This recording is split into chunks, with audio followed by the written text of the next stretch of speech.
Hello fellow cinephiles, Film Guru here. Today I'm reviewing Stan and Ollie. This was directed by John S. Bird and stars Steve Coogan and John C. Reilly.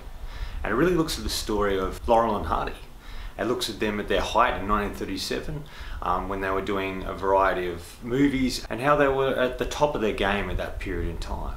It looks at how Laurel wanted more money for him and Hardy, and he clashed with the head of the studio, Hal Roach. Ultimately then it skips 16 years to 1953, where Laurel is organised a particular tour that sees these two men, Laurel and Hardy, go through England doing a variety of shows, still having the same humour they had, but they're just not as relevant as they used to be and not as popular. It's been a long time since they've worked together, and this is trying to rekindle their relationship, their personal relationship and their working relationship. Hardy's health is starting to deteriorate. The crowds they're playing in front of start to dwindle, and it just feels like they're sort of out of place, out of time. They've sort of lived beyond their use-by date.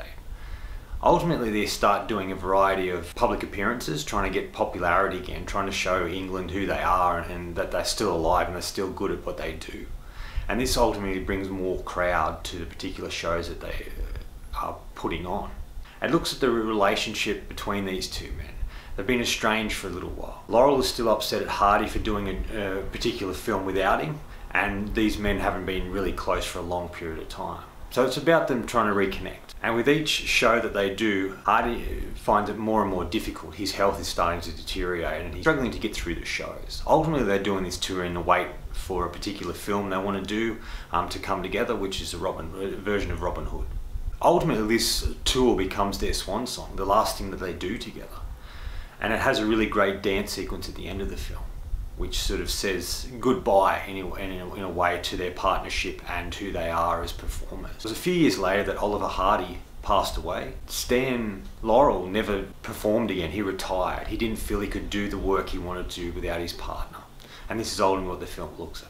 I like this movie. I thought it was well made and put together. It's a great throwback to Hollywood of old. Looking at these two men, I knew who they were. I'd seen a variety of their particular short films and their feature films, but I didn't really know much about their personal life, and this sort of shed a light on that, and we got to know them a bit more through this particular film.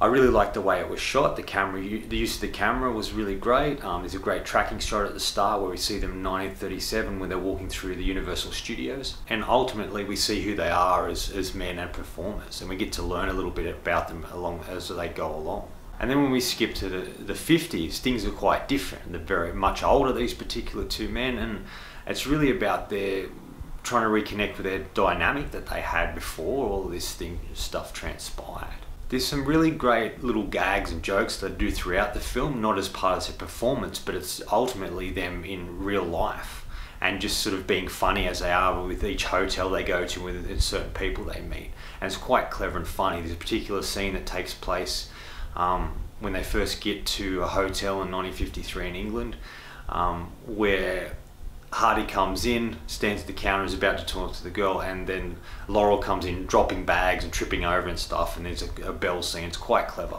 But there's a variety of scenes throughout the film that involve that, and I kind of like that. And they reenacted quite a lot of stuff that they did, particular famous shots, especially at the start. They reenacted a dance they did in a particular Western film that they made. And then right at the end there's another dance sequence that sort of closes it out, and I think that was really fantastic and cleverly done.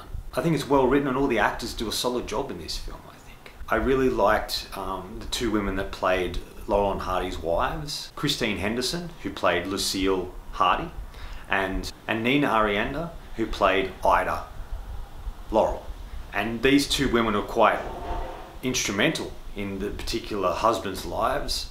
They wanted to do the best for them, but loved them very much, but also knew the importance of what they were doing and the work that they were pursuing and being involved in. But I think both women do a really great job, but it's really Nina, who plays Ida, who really stands out. She has some really funny moments and she's a very unique and interesting character. She's Russian and she has a variety of things that she says that really bring a smile to your face.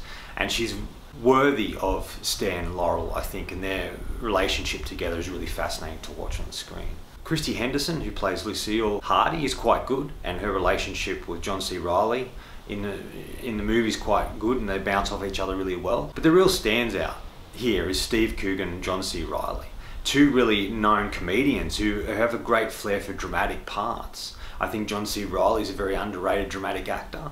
Yes, he's a comedian, but he's much more than that, and he has much more depth and talent than people give him credit for, and I think this film really shows that. What's really great about Coogan and Reilly is they ultimately disappear into these roles. You believe Steve Coogan is Stan Laurel, and you believe John C. Reilly is Hardy. And the prosthetics they use on Hardy is really fantastic, and he looks really good, and like, they both look like the Laurel and Hardy that everyone knows. I like the simplicity of the humour and the sort of slapstick vaudeville sort of humour that was in it. The jokes they used were very simple and basic. A lot of the little skits and moments they did are really fantastic, and I just think they really captured that. This film really captures that time and place. It's sort of like a time capsule of those particular comedians of the time. I can't see any flaws about this film. There's nothing I didn't like or thought could have been better. I thought it was all well done and put together and served a good purpose, and it was a good film, well made, and about an interesting comedy duo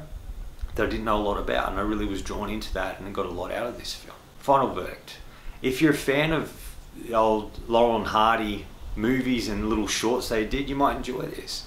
If you want to see a well-made film telling a simple story with really solid acting, you'll enjoy this as well.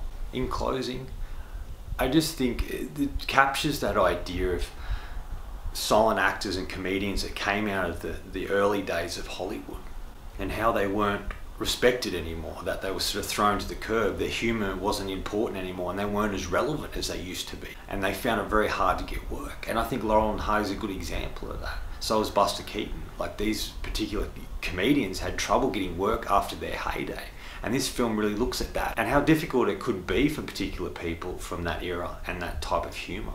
I'm going to give Stan and Ollie 3.5 out of 5. I enjoyed what I saw here. It was a solid film, simply told story with really great acting, and John C. Reilly was really the highlight for me in this film. Anyway, that's all from me today. Thanks for watching. I hope you enjoyed this, and if you did, please hit subscribe down the bottom. Otherwise, until next time, enjoy the movies.